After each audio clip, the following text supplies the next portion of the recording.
Je suis ici pour parler de succès, n'est-ce pas? La première règle du succès est d'avoir une vision. Parce que voyez-vous, si vous n'avez pas de vision de l'endroit où vous voulez aller, et si vous n'avez pas un objectif précis, vous allez juste tourner en rond et n'y arriverez jamais. C'est comme, vous pouvez avoir le meilleur navire au monde, vous pouvez avoir le meilleur avion du monde. Si le pilote ou le capitaine ne sait pas où aller, il va juste se perdre, il finira au mauvais endroit. Donc, j'ai été très chanceux d'avoir trouvé ma vision. Je veux dire que, vous savez que je suis né en 1947 en Autriche, après la Seconde Guerre mondiale. Et je savais que je ne voulais pas rester en Autriche toute ma vie. J'étais impatient d'en sortir. Je ne pouvais pas me voir, moi aussi, devenir un agriculteur ou un travailleur en usine, ou quelque chose comme ça. Même si, bien que mes parents voulaient que je reste, et que mon père, qui menait une vie normale, voulait que je devienne un officier de police, comme il l'était. Ma mère voulait que je reste au pays pour épouser une fille au nom de Heidi, avec l'espoir d'avoir plein d'enfants, comme la famille Von Trapp dans The Sound of Music, vous savez. Mais c'était leur vision, pas la mienne.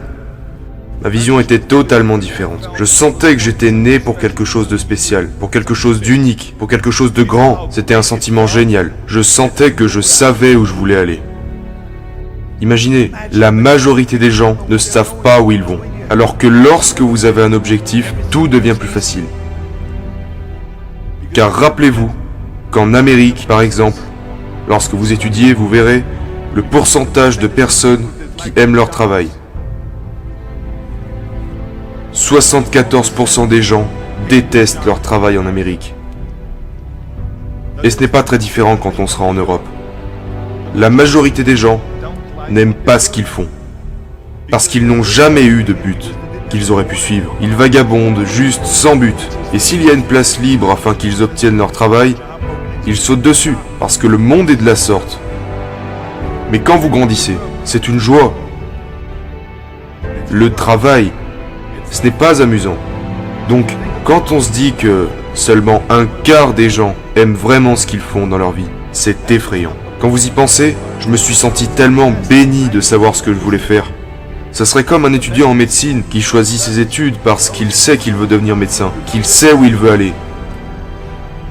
Ma vision était si claire pour moi que les gens venaient toujours me demander lorsqu'ils me voyaient dans la salle pendant de durs entraînements, ils me demandaient toujours « Comment est-ce possible que vous travaillez si dur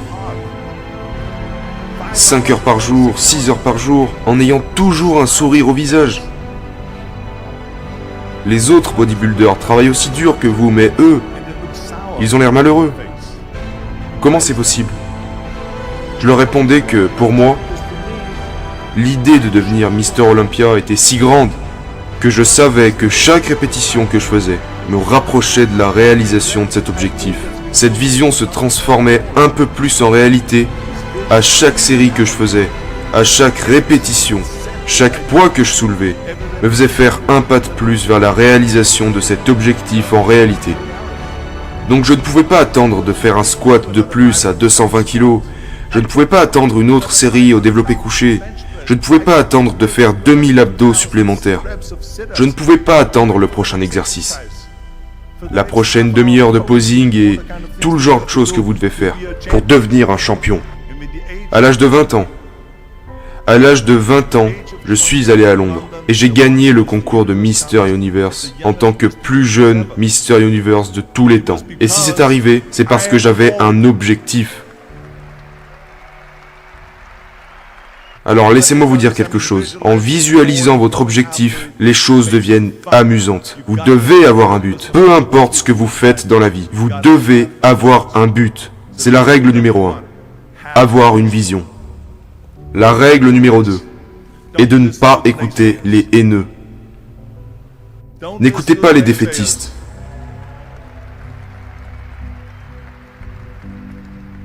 Dans tout ce que j'ai entrepris, il y avait toujours des gens pour dire « c'est impossible, tu n'y arriveras jamais ». Alors à chaque fois que quelqu'un disait que c'était pas faisable, moi j'entendais « c'est faisable ». Quand il me disait non, j'entendais « oui, Et quand quelqu'un me disait « c'est impossible », moi j'entendais « c'est possible ». Je crois durement en ce que Nelson Mandela a dit. Tout est toujours impossible, jusqu'à ce que quelqu'un le fasse. Donc, je veux être cette personne qui le fait. Je veux leur montrer qu'ils ont tort. Peut-être que ça n'a jamais été fait avant. Très bien. C'est parfaitement pour ça que je vais le faire. Et je n'écouterai jamais ceux qui s'y opposent. Je pense que la troisième règle dont je vais vous faire part est la plus importante. Bouge-toi le cul. Il n'y a pas de secret. Il n'y a pas de magie là-bas. Vous ne pouvez pas tricher. Vous devez travailler. Travailler et travailler. Ça me rend complètement fou quand les gens disent qu'ils n'ont pas assez de temps pour aller à la salle 45 minutes par jour ou faire quelque chose pendant 45 minutes à 1 heure par jour pour s'améliorer physiquement, mentalement. Vous pouvez imaginer lire 1 heure par jour. Combien de livres aurez-vous fini après 365 heures? En 1 an. Imaginez que vous lisez des études sur l'histoire des musiciens et compositeurs. Tout ce que vous saurez à la fin. Imaginez si vous travaillez sur votre entreprise et quelques affaires que vous voulez développer chaque jour pendant 1 heure. Imaginez à quel point vous pourriez en tirer des résultats. Et ils me rendent fou parce que nous avons, vous savez, quand les gens disent qu'ils n'ont pas le temps, nous avons tous 24 heures par jour. Nous dormons 6 heures, donc il nous en reste 18. Mais je vois déjà arriver la personne qui vient pour me dire « Oh, mais moi, il me faut 8 heures !» Bah, dors plus vite.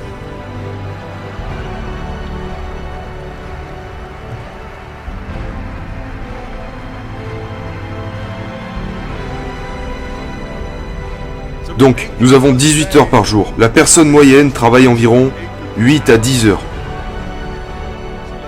Supposons qu'elle travaille 10 heures. Il lui reste donc 8 heures. Vous êtes sur le trafic, disons, 1 heure par jour, peut-être 2 heures par jour. Après ça, vous avez encore 6 heures de temps libre. Que faites-vous avec ces 6 heures? Qu'est-ce que vous en faites? Alors oui, nous devons manger. Peut-être que vous parlez un peu avec les gens et tout ça.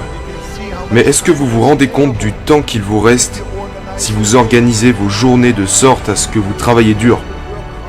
Je veux dire, laissez-moi vous parler de quelque chose. Quand je suis allé en Amérique, j'allais à l'université.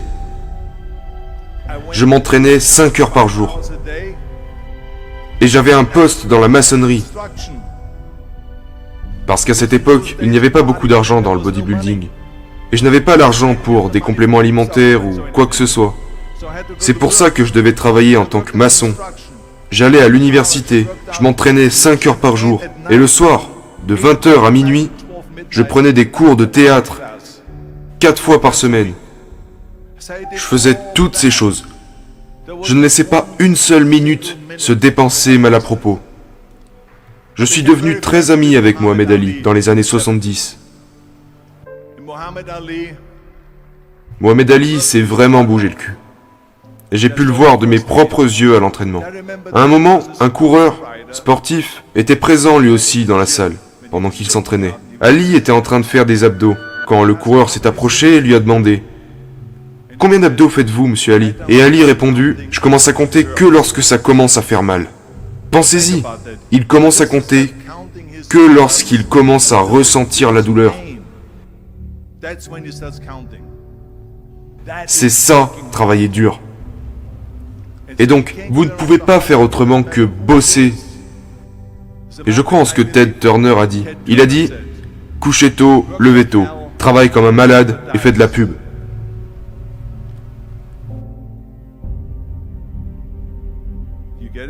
Vous gagnerez en travaillant comme un malade. Travaillez comme des malades. Donc, bougez-vous le cul et laissez le monde s'en apercevoir par lui-même. Qu'il s'agisse de gérer votre business, si vous préparez un film, si vous faites un sport, bougez-vous le cul et la pub viendra d'elle-même. Je déteste les plans B. Et je vais vous dire pourquoi. Parce que nous avons tellement de sceptiques, comme je l'ai dit plus tôt. Ils mangent le pas de vente. Nous avons tant de ces personnes qui disent non, qui disent que vous ne pouvez pas le faire, qui disent c'est impossible. Et c'est ok, parce que nous venons d'éteindre le plan B. Comme je l'ai dit tout à l'heure, quand on me disait non, j'entendais oui. Quand on me disait tu ne peux pas y arriver, j'entendais tu peux y arriver. Parce que je devais rendre ça possible. Vous voulez faire quelque chose? Faites-le parmi toutes les personnes négatives autour de vous. Mais quand vous commencez à douter de vous-même, ça devient très dangereux. Parce que maintenant, ce que vous dites essentiellement, c'est que si mon plan ne fonctionne pas, j'ai toujours un plan de secours. Un plan B. Cela veut dire que vous commencez déjà à penser au plan B. Et chaque pensée que vous accordez au plan B vous enlèvera maintenant cette pensée et cette énergie que vous accordez au premier plan.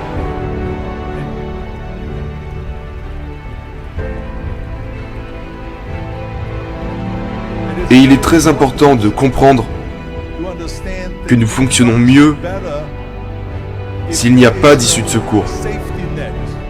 Parce que le plan B devient une issue de secours. Il est dit que si j'échoue, ou que je tombe, au moins je suis en sécurité avec ce plan B. Mais ce n'est pas bon. Parce que les gens ont de meilleures performances quand ils n'ont pas d'issue de secours. Les gens ont de meilleures performances dans le sport et dans tout le reste lorsque c'est leur seule issue. Il est très dangereux d'avoir un plan B, parce que vous vous ôtez la chance de vraiment réussir.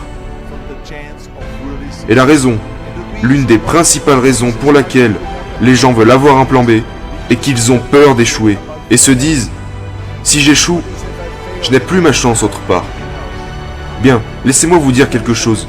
N'ayez pas peur de l'échec, parce qu'il n'y a rien de mal à échouer. Vous échouez pour grimper les échelons. Il n'y a personne qui n'a jamais échoué. Nous perdons tous. Et c'est ok.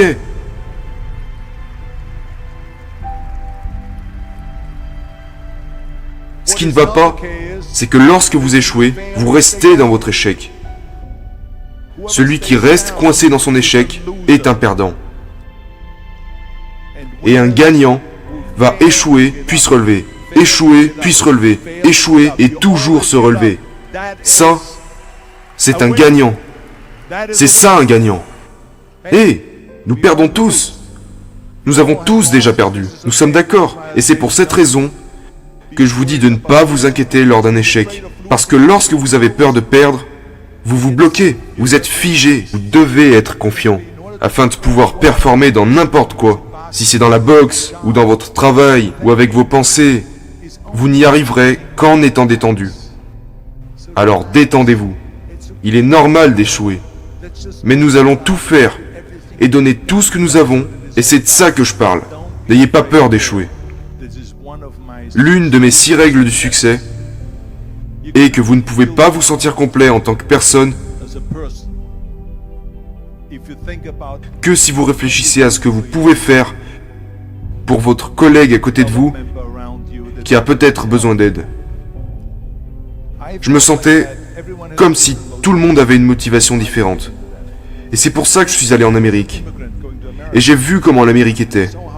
L'Amérique était le pays le plus généreux au monde. Je veux dire qu'ils m'ont accueilli les bras ouverts. Ils m'ont aidé. Ils m'ont invité pour le dîner de Thanksgiving. Ils m'ont fait rencontrer des bodybuilders, accueilli dans des salles pour m'entraîner, m'ont apporté des assiettes à mon appartement, parce que je n'avais pas beaucoup d'argent. Je n'avais pas de lit, pas d'oreiller, ni de couverture. Je n'avais pas de télévision, je n'avais pas de radio, je n'avais rien. Ils m'ont apporté tout ça à mon appartement. Ils m'ont aidé. Et cette générosité en Amérique se ressentait en moi, en tant qu'immigrant. Ils m'ont tellement aidé que je devais leur rassurer que je leur donnerais quelque chose en retour.